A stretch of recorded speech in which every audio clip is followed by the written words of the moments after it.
selama ini membayangi Timur Tengah tiba-tiba menemui titik balik. Setelah berpekan-pekan konfrontasi, Amerika Serikat dan Iran disebut mencapai kesepakatan awal untuk menghentikan konflik. Presiden Amerika Serikat Donald Trump menyebut langkah ini sebagai awal menuju perdamaian yang lebih besar. We got along very well with Iran. It's a different set of leaders. As you know, the first set is gone, the second set is gone, and we found the third set to be very smart. Strong, very smart, but we ended up making a deal. I felt badly that we had to go back on the attack for 2 nights, and I thought a third, but we made it before that happened. But I think a lot of great things are going to happen in the Middle East right now, and very importantly, the oil is plummeting down. Namun di balik pernyataan diplomatis tersebut, ada satu hal penting yang perlu digarisbawahi. Kesepakatan ini belum menjadi perjanjian damai final. Dokumen yang dibicarakan masih berbentuk kerangka awal atau Memorandum of Understanding yang masih memerlukan proses implementasi dan verifikasi.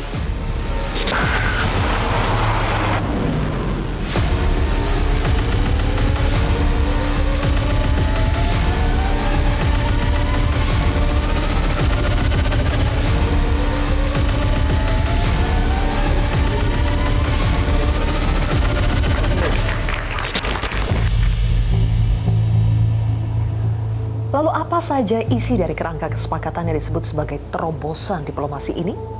Salah satu poin utama adalah perpanjangan gencatan senjata. Masa transisi sekitar 60 hari disebut akan menjadi waktu untuk membangun kepercayaan sekaligus membuka ruang bagi negosiasi lanjutan. Dalam periode ini, kedua pihak diharapkan menahan aksi militer dan menjaga agar konflik tidak kembali meluas.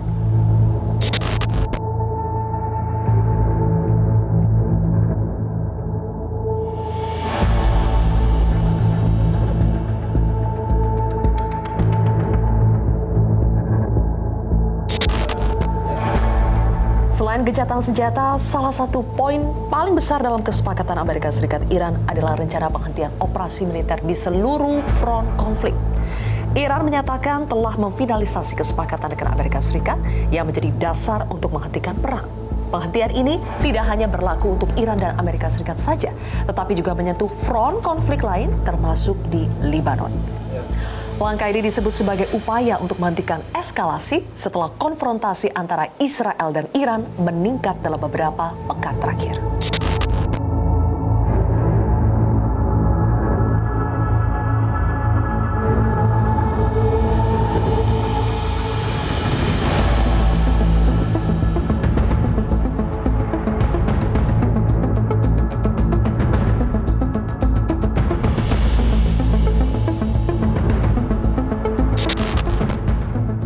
Sebagai bagian dari kompromi, Selat Hormuz, jalur strategis perdagangan energi dunia disebut akan kembali dibuka untuk aktivitas pelayaran. Selama konflik meningkat, selat ini menjadi salah satu titik paling rawan karena menjadi lintasan utama distribusi minyak global. Trump menyebut Iran tidak akan memperlakukan biaya bagi kapal yang melintas sebagai bagian dari langkah normalisasi hubungan.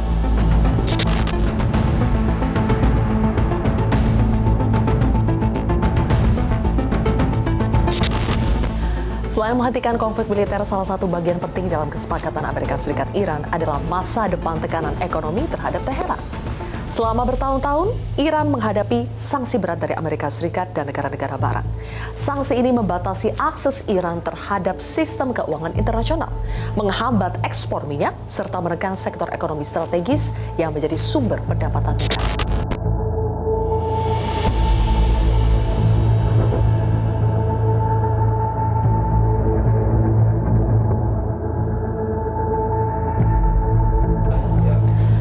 Selain soal gencatan senjata dan tekanan ekonomi, ada satu isu paling sensitif yang menjadi akar konflik Amerika Serikat-Iran, yaitu program nuklir Iran.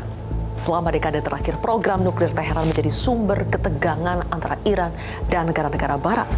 Amerika Serikat menilai kemajuan teknologi nuklir Iran dapat meningkatkan risiko pengembangan senjata nuklir. Sedangkan Teheran berulang kali menegaskan program nuklirnya digunakan untuk kepentingan sipil seperti energi dan kebutuhan ilmiah. Dalam kerangka kesepakatan ini disebut ada komitmen untuk membatasi perluasan program nuklir Iran, termasuk pembatasan pengayaan uranium.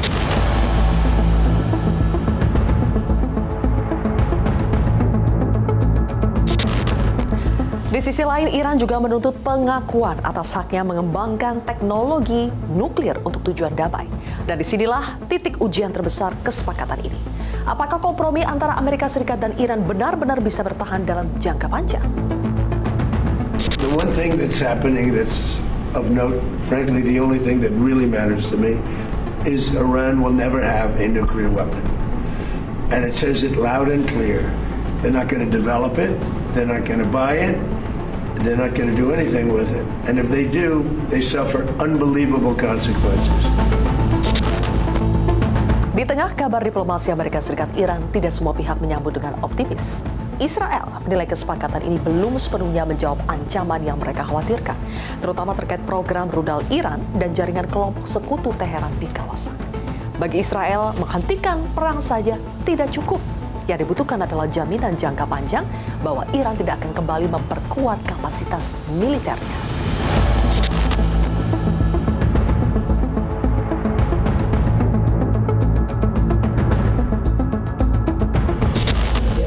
Isu lain yang muncul dalam proses negosiasi adalah kemungkinan pencairan aset Iran yang selama ini dibekukan. Aset ini berkaitan dengan dana milik pemerintah Iran yang tertahan di luar negeri akibat sanksi internasional.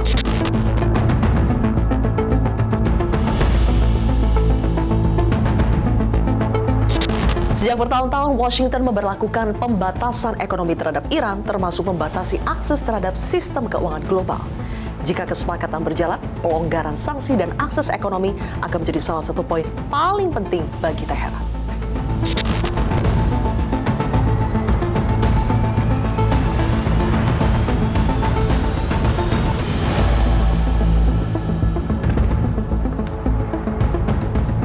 Setelah kerangka kesepakatan dicapai, kapan perjanjian ini akan resmi ditandatangani? Berdasarkan pernyataan Presiden Amerika Serikat Donald Trump serta Perdana Menteri Pakistan Shehbaz Sharif yang disebut berperan sebagai mediator, penandatanganan nota kesepahaman atau MOU dirancang akan dilakukan di Swiss pada Jumat 19 Juni. Langkah ini akan menjadi momen penting karena akan menentukan apakah kesepakatan awal ini hanya menjadi pernyataan politik belaka atau berkembang menjadi dasar perjanjian damai yang lebih permanen.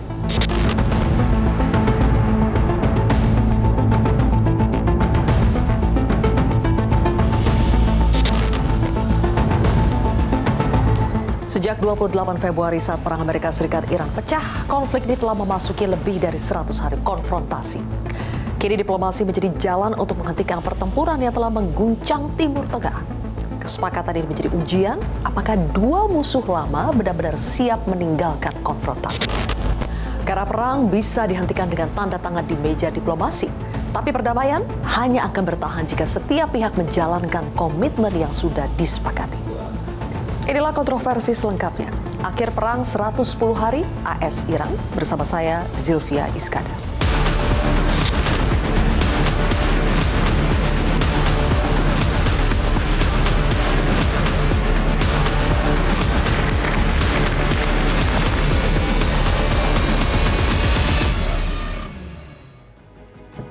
Akhir perang 110 hari AS Iran bersama saya Zilvia Iskandar dan 3 narasumber di studio Metro TV. Di sebelah kiri saya adalah mantan Dubes RI untuk Iran, Bapak Dian Wirangjurith. Kemudian juga di sebelah kanan saya ada pakar Timur Tengah Faisal Assegaf dan juga pakar politik Timur Tengah Hasibullah Satrawi. Apa kabar Bapak-bapak semuanya? Terima kasih sudah hadir di kontroversi. Saya akan mulai dulu Pak Dian, Mas Hasibullah dan juga Mas Faisal dengan memutarkan pernyataan dari Donald Trump dan kita akan komentari bersama apakah sebetulnya Amerika Serikat dalam konteks perdamaian antara Amerika Serikat dengan Iran dipaksa untuk menyerah kepada Iran. If we keep bombing, those ships won't be going. And you're talking about $500, $600, $700 million a day. It's a lot of money, That's why the world is okay. It's liquid, it's fine. Also, we run out of reserves in about 4 weeks. You know, there are reserves all over the world, and we would really run out. And there'll be a time when you wouldn't be able to get it. And you want to see bedlam? So for all those... Kami akan kehabisan minyak, kemudian dalam 1 hari untuk biaya mengebom itu bisa sampai 500 hingga 700 juta dolar Amerika. Trump lagi sadar nih, Pak Dian. Kelihatannya obatnya lagi bekerja. Karena selama ini berapa diagnosa, berapa dosis obat nggak mempan. Nah sekarang mempan. Tapi begini loh, yang namanya Trump, sadar atau tidak sadar, semua ucapannya itu sudah ada frameworknya di otaknya. Iran, kenyataannya seperti apa, Iran dibilang hancur. Kenyataannya kapalnya dia apa, kapal Iran berapa puluh kena. Udahlah, itu dunia memahami, pemirsa. Nah kalau sekarang dia mau menandatangani, tolong diingat begini. Yang beredar sebelum penandatanganan, ada sejumlah versi. Yang kalau kita bilang semua mengklaim A1, ya kan? Bahkan media mainstream internasional kan begitu, BBC, CNN, Al Jazeera segala macam. Buat saya kalau pada yang akhirnya ditandatangani kedua pihak yang sekarang 14 poin? 14 poin ini, kalau mau jujur dari dua versi terakhir itu kan bisa dilihat mana yang versi Iran, mana yang versi kemauannya Amerika.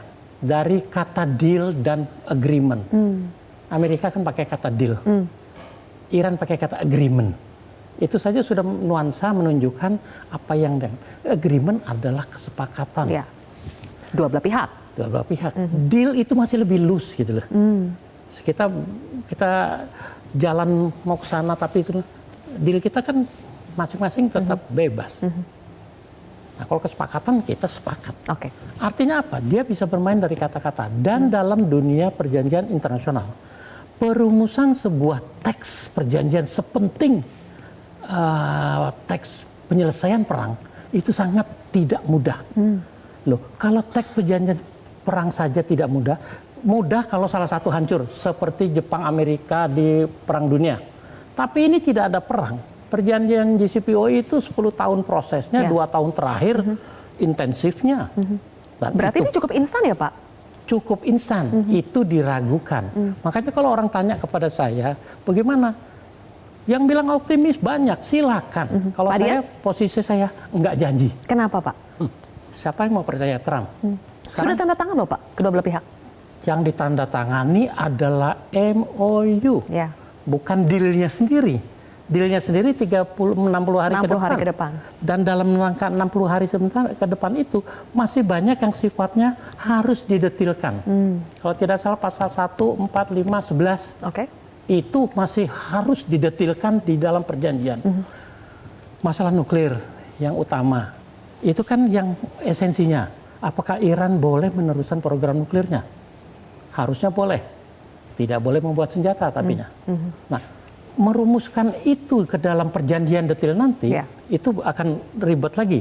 Karena batasan threshold itu, apa masih tetap 20%? Karena 20% itu 19, sekian persen itu untuk pertanian. Masih untuk keperluan sipil ya? Untuk sipil. Kalau reaktor cuma 3,67%. Untuk senjata? Untuk senjata minimal sudah di atas 60%. Di atas 60. Kalau confirm 90% senjata itu. Nah, Iran katanya dengan yang sekarang dia miliki udah 10 senjata katanya. Baik. Apakah iya akan dibilang? Jadi belum sangat tentu. Kompleks ya Pak. Dalam 60 hari lagi. 60 hari nggak mungkin kalau di sana. Nah, yang bikin saya nggak percaya, yang tahunan diproses oleh Presiden Amerika, kan negaranya Trump sama Obama sama ya? Sama. Persis ya, nggak ada beda ya. Tapi katanya yang dulu terrible Pak, yang dibuat oleh Obama, kata Trump itu perjanjian yang terrible. Perjanjian yang terrible. Saya mungkin agak beda sudut pandang saya. Yang terrible Trump. Baik, oke. Kalau Mas Faisal melihatnya, apakah MOU ini nota kesepahaman ya? Boleh tanpa mic itu cadangan saja, Mas Faisal. Jadi kalau misalnya baru MOU, apakah bisa dibilang bahwa ini bukan kesepakatan yang solid, ini masih rapuh? Ya, saya sependapat dengan Pak Dian, memang benar Trump itu sulit dipercaya karena kan selama perang ini udah masuk bulan keempat, itu kan selalu berubah-ubah ngomongnya. Dia bilang kita berhasil menghancurkan 59 kapal angkatan laut Iran, tapi sampai bulan keempat pun Trump tidak berani menerjunkan kapal perangnya untuk membebaskan Selat Hormuz secara paksa, bahkan minta bantuan ke sekutunya tapi tidak ditanggapi. Terus yang kedua, kalau saya melihat MOU ini kan ada nota kesepahaman, ini kan ada beberapa poin. Poin yang paling penting itu adalah penghentian, yang paling pertama penghentian perang di semua front, termasuk Lebanon. Nah ini sampai sekarang Trump tidak bisa memaksa Netanyahu untuk ikut dalam poin itu tunduk atau patuh pada itu, dan Netanyahu maupun Menteri Pertahanan Israel kan sudah bilang mereka tidak merasa tidak terikat dengan semua nota kesepahaman yang karena yang tanda tangan juga Trump bukan Netanyahu ya. Benar, memang seperti itu. Jadi memang kalau saya melihatnya begini, kenapa akhirnya Trump mau menandatangani ini, dan memang sebenarnya belum versi asli ya. Jadi yang sudah beredar versi Al Jazeera, terus Bloomberg ataupun di media Iran ada seperti Press TV, itu sudah dibantah oleh kantor berita Tasnim.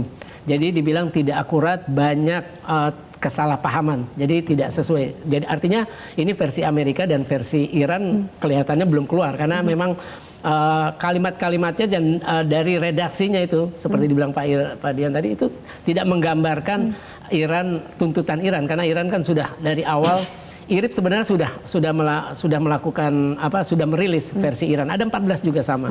Salah satunya yang terakhir itu yang paling penting. Kalau misalkan blokade tidak diakhiri, sanksi penjualan minyak tidak dicabut, dan aset setengah dari 24 miliar dolar tidak segera dirilis atau diserahkan kepada Iran, ditransfer, itu Iran menolak berunding. Nah, jadi penandatanganan ada prasyarat lagi sebelum berunding 60 hari memang itu ya. Benar. Nah, itu menunjukkan ya itulah Iran yang sebenarnya, bukan versi yang sekarang sudah beredar. Harusnya kan kalau ditandatangani 2 MOU sama dong redaksionalnya harusnya. Mungkin satunya Iran, satunya bahasa Inggris gitu ya, tapi harusnya kan sama poinnya. Nah itu makanya kita belum lihat versi resmi dari masing-masing. Ini kan baru yang diungkap oleh media, dan itu pun sudah dibantah oleh media Iran. Yang jelas sih kenapa akhirnya Trump sampai pada nota kesepahaman itu menunjukkan ya Trump simbol bahwa Trump sudah menyerah terhadap Iran. Jadi dipaksa menyerah ya? Iya, memang. Karena seperti omongan dia, kalau kita perang lagi kita harus keluar 700 juta. Padahal menurut Iran War Cost Tracker itu 1 miliar lebih per hari untuk operasional perang. Makanya baru kali ini sepertinya Trump mengakui kelemahannya. Itu ada apa ya kalau Mas Faisal baca? Ya tentu saja melihat situasi dalam negeri politiknya kan, karena kan tingkat kepuasan masyarakat sudah di bawah 30%, terus juga sudah banyak demonstrasi, harga BBM berpengaruh, itu kan semua mempengaruhi popularitas Trump, dan juga kesempatan Republik nanti dalam pemilihan setelah melawan Demokrat akan semakin berkurang. 5 bulan lagi ya? Oke. Mas Hasibullah, nanti kita akan mendalami poin-poin yang krusial dalam 14 poin yang sudah tersebar perjanjian antara Amerika Serikat dengan Iran. Tapi kami harus jeda terlebih dahulu, pemirsa tetaplah di Kontroversi.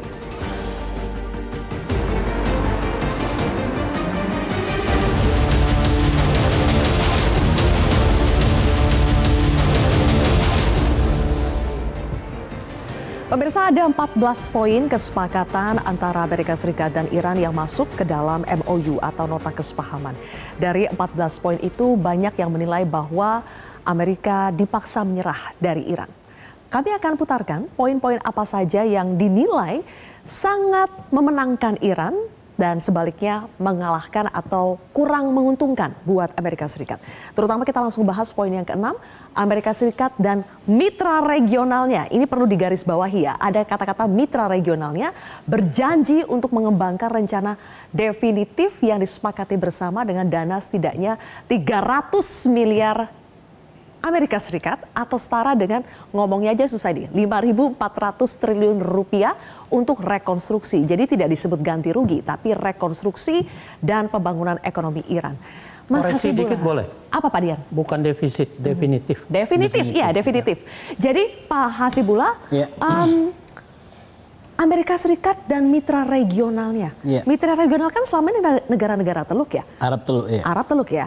Apa iya negara Arab Teluk ini sudah terkonfirmasi mereka akan membantu dana 300 miliar dolar itu?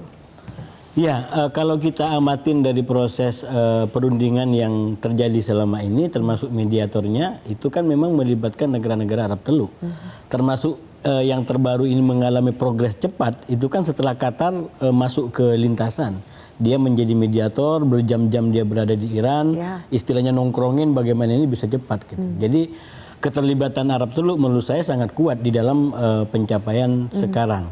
Nah, saya melihat ada sebenarnya dari 14 ini, Mbak Zilvia, ada 3 menurut saya poin utama yang bisa kita sebut barangkali sebagai intisari daripada pendorong kedua belah pihak ini melakukan sebuah kesepakatan walaupun ini masih permulaan ya. Yang pertama memang bagi Iran adalah poin 6. Nah, poin 6 ini sangat-sangat menggiurkan karena angkanya sangat besar dan itu akan berdampak kepada perekonomian Iran yang bertahun-tahun kena hukuman.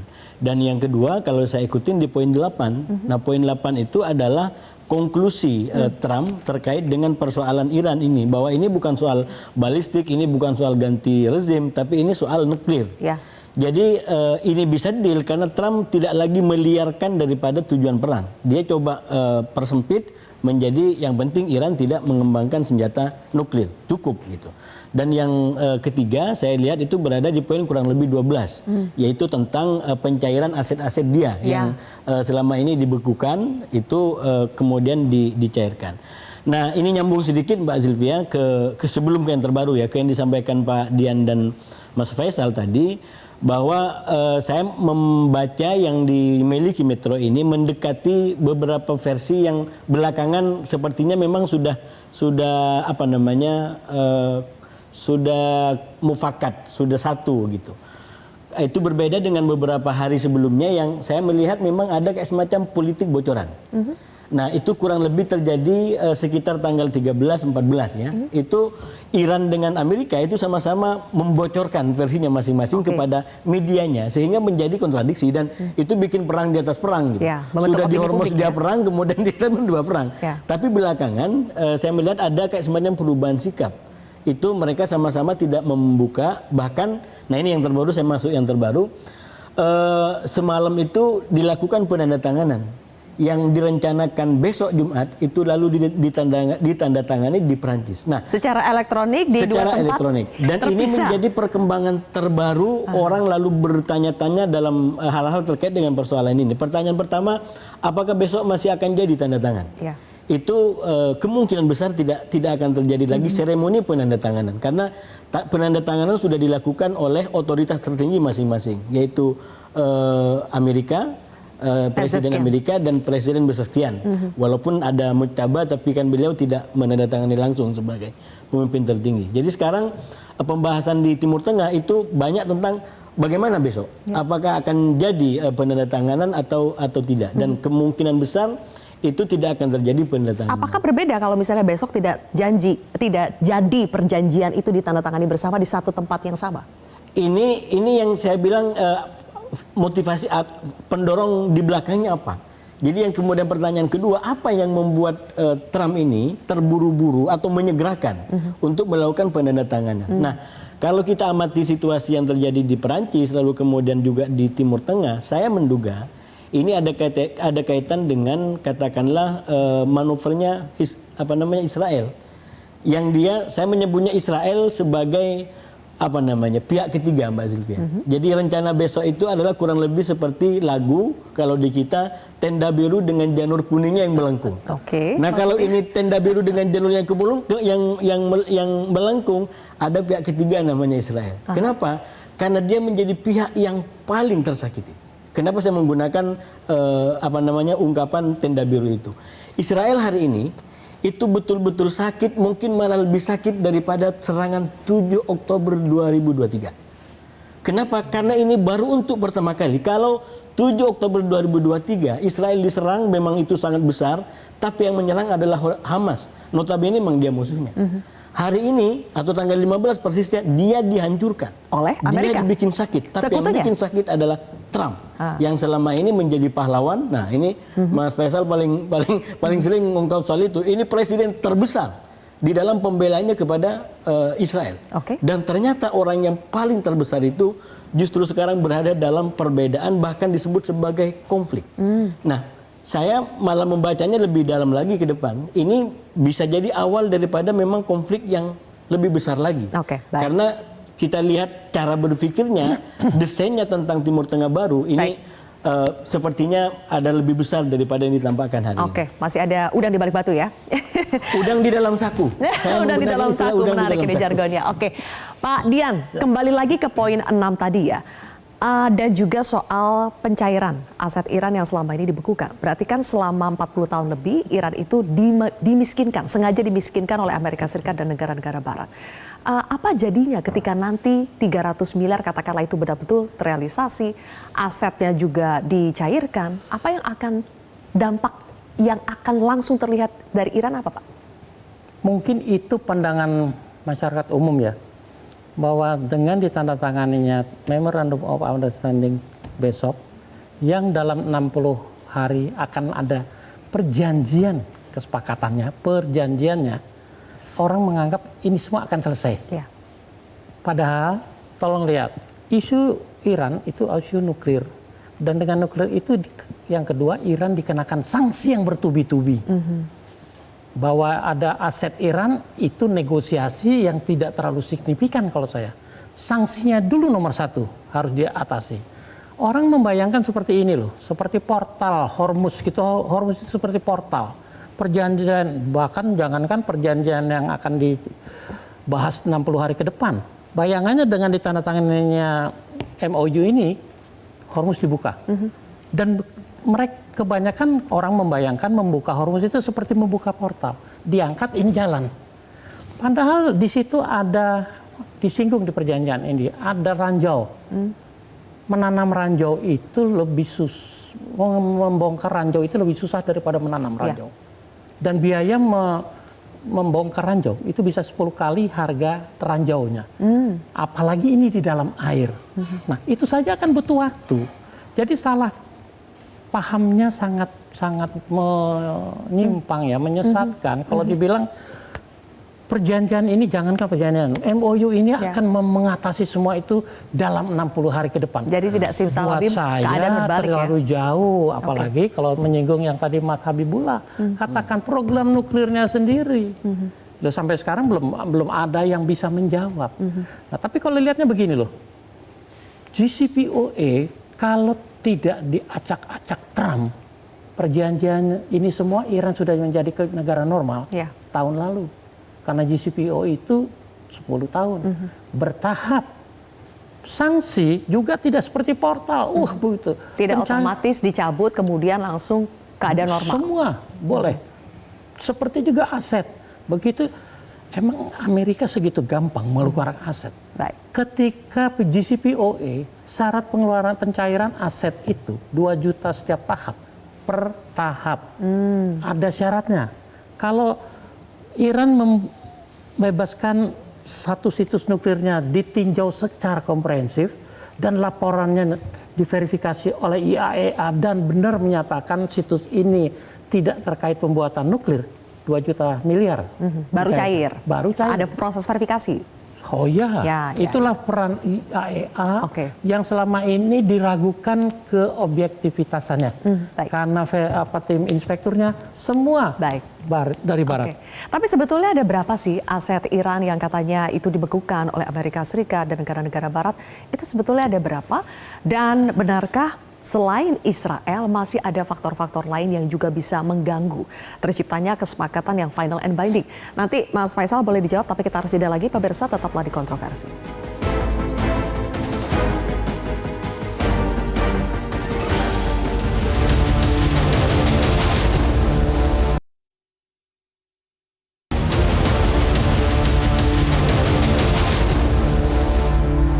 Mr. President, what are the expectations for Israel? Can this deal survive if Israel attacks Lebanon?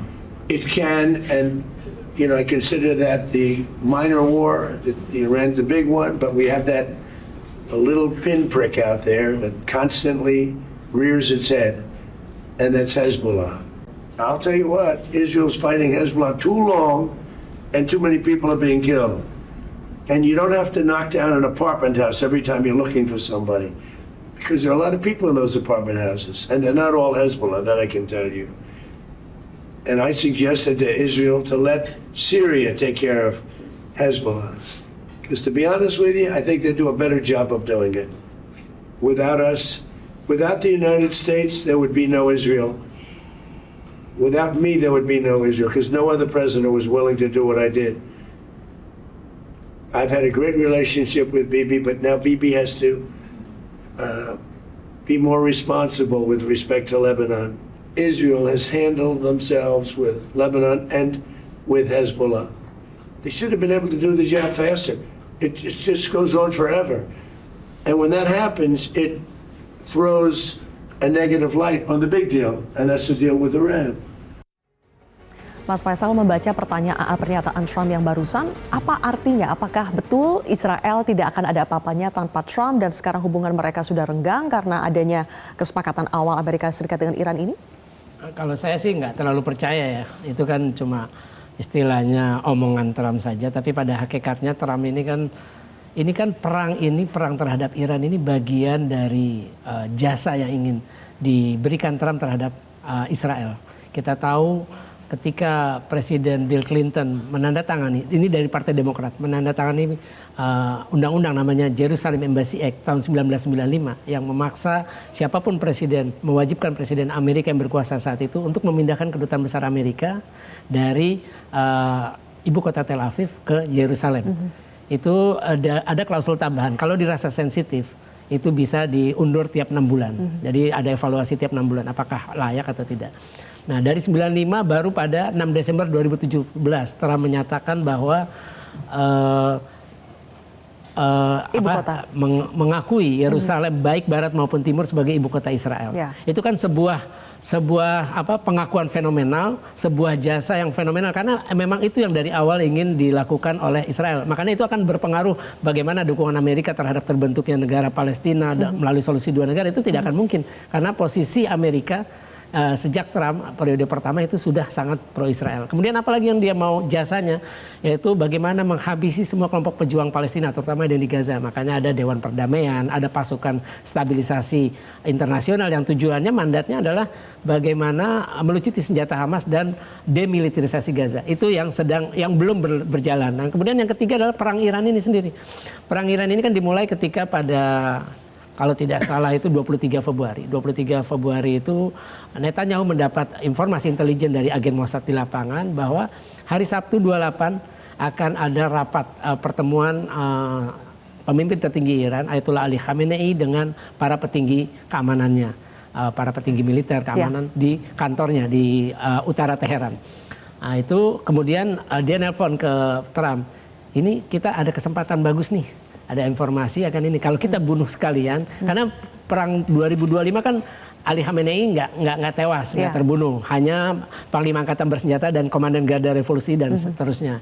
Nah ini mereka berpikir keduanya, akhirnya dia nelpon Trump, ini ada kesempatan bagus kita habis ini, itu kemungkinan besar menurut perkiraan mereka dan itu bahkan menurut perkiraan dari Mossad sendiri. David Barnea di malam sebelum serangan mengasih brief kepada Kabinet Keamanan Israel. Kalau kita bunuh langsung Ali Khamenei di serangan hari pertama, itu bisa menimbulkan keributan, kekacauan di Iran, dan itu mudah untuk menggerakkan orang untuk menumbangkan rezim. Ternyata rezim change. Ternyata itu pun juga tidak terjadi. Jadi kalau saya sih tidak percaya bahwa omongan Trump ini benar-benar untuk memisahkan persekutuan antara Amerika dengan Israel selama ini. Karena kita tahu semua presiden Amerika kecuali John F. Kennedy itu semuanya pro-Israel. Kennedy itu tewas karena dia menolak program nuklir Israel. Oke.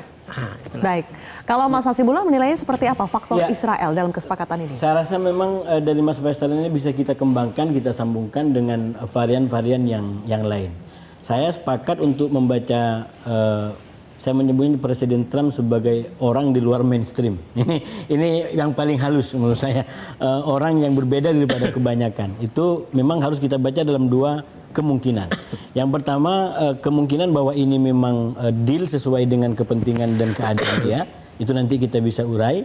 Atau memang ini dealnya hanya sebagai pura-pura demi sebagai sebuah taktik untuk bisa mengambil apa yang dia mau dari Iran saat Iran lengah. Seperti yang disampaikan oleh Mas Faisal nanti yang varian itu.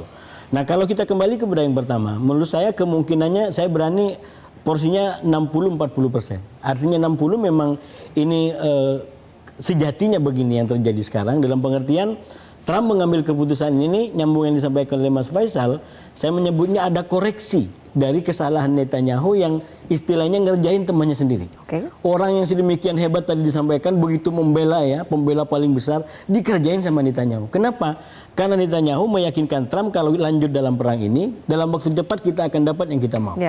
Ternyata itu tidak seperti yang diharapkan. Saya punya analisis waktunya, saya bahkan sering sampaikan bahkan per tanggal 25, yang artinya 26 perang ini, Trump sudah nginjak rem untuk mengakhiri perang ini. Itu minimal bisa kita lihat dalam jumpa pers Trump di Florida. Yang saat itu pertama kali. Tapi kenapa sampai lebih dari 100 hari? Karena yang pegang kontrol adalah Iran. Jadi Iran itu sudah mulai ngontrol keadaan dari hari ke-10, yaitu ketika Mujtaba terpilih.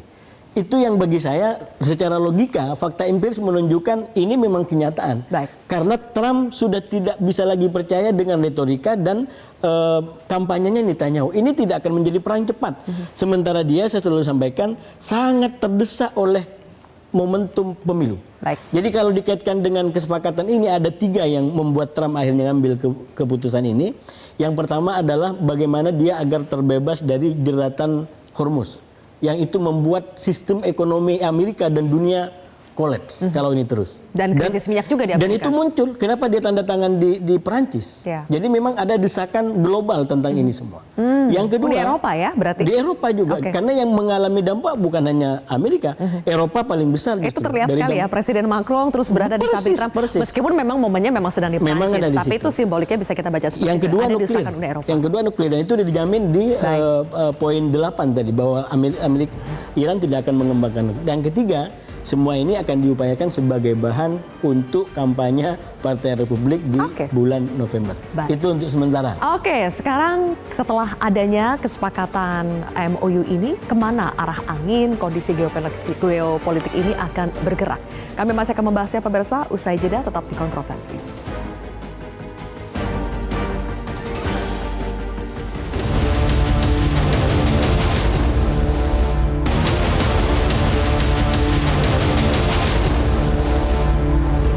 Ada waktu 60 hari untuk proses negosiasi tahap berikutnya untuk menyepakati soal bagaimana nasib uranium dan juga nuklir Iran, kemudian soal realisasi pencairan aset-aset Iran yang dibutuhkan dan sebagainya.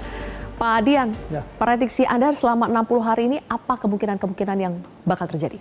Salah satu kemungkinan akan terjadi, 60 hari ini saja bisa diperpanjang kok sesuai kesepakatan itu. Artinya apa? Manuver buat menegosiasikan itu memang tambah waktu. Tapi buat saya begini, berapapun waktu yang diperpanjang, tidak akan mampu menyelesaikan total masalah program nuklir Iran. Artinya mungkin akan diperpanjang lagi. Dan buat saya, Iran simple kok. Kalau diskusinya cuma bilang program nuklir atau senjata nuklir di stop, udah saya nggak usah negosiasi lagi deh. Posisi saya udah nggak akan bisa melepaskan program itu. Itu bagian dari bukan hanya kebutuhan masyarakat, tapi dignity Iran. Sebagai negara yang punya kecerdasan luar biasa, mampu mengembangkan, harus dibatasi. Bicara soal dignity masyarakat Iran, benarkah Pak Dian sekarang mulai ada perpecahan, ada masyarakat yang tidak senang sebetulnya dengan perjanjian kesepakatan awal ini? Kan ditanggapinya seperti di kita, ada yang optimis, ada yang tidak optimis, ada yang netral, pasif. Buat saya semua hal wajar kok. Di setiap negara pro kontra terhadap kebijakan negara pasti ada. Hanya berapa persennya kita tidak tahu, dan juga belum tentu yang katakan persentasenya lebih kecil akan lebih didengar oleh sekian. Buat saya, tapi tidak akan menimbulkan gejolak besar seperti yang terjadi tidak akan sebelumnya di Irak. Tidak akan, karena waktu sudah membuktikan Mujtaba masih bisa tetap dipercaya sebagai pemimpin yang bisa meneruskan apa yang sudah dilakukan Bapak. Baik, terima kasih Pak Dian. 1 menit juga buat Mas Hasibullah soal 60 hari ke depan, apa yang kemungkinan terjadi? Saya rasa cobaan utamanya akan terletak tetap pada Hizbullah dan pihak ketiga tadi. Ini akan betul-betul menjadi sebuah sandungan dan cobaan, termasuk pola hubungan di antara Trump dengan Netanyahu. Kita akan lihat apakah dalam skenario pertama ini betul-betul menjadi sebuah cerita baru dari 2 teman yang sangat dekat lalu kemudian menjadi cerita yang lain, atau ini hanya rekayasa demi sebuah kepentingan tertentu yang saya terbuka juga dengan itu, karena bagi saya kalau ini situasinya setelah November akan lain cerita, setelah Oktober akan lain cerita.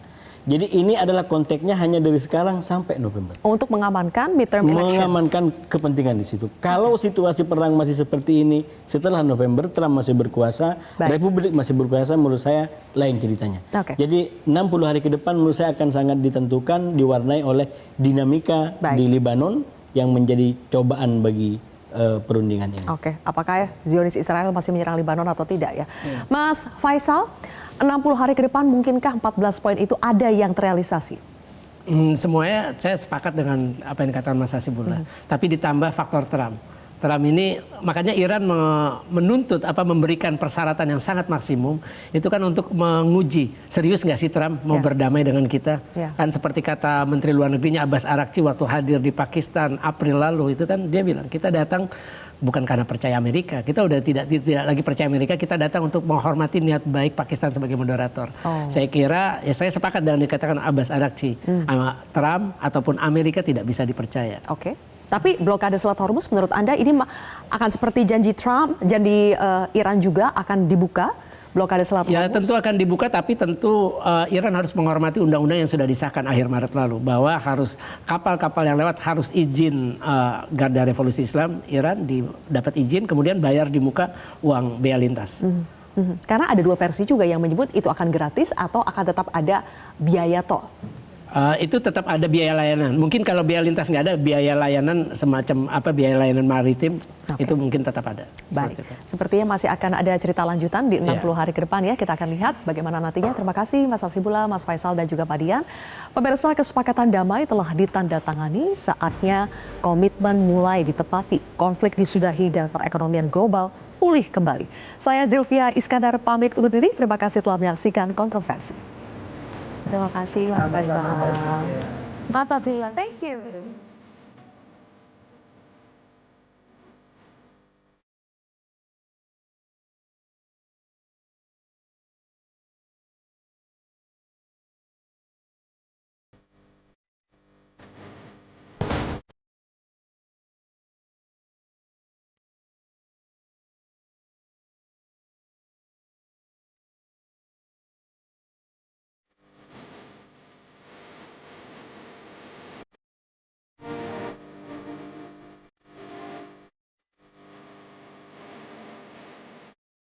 Metro TV.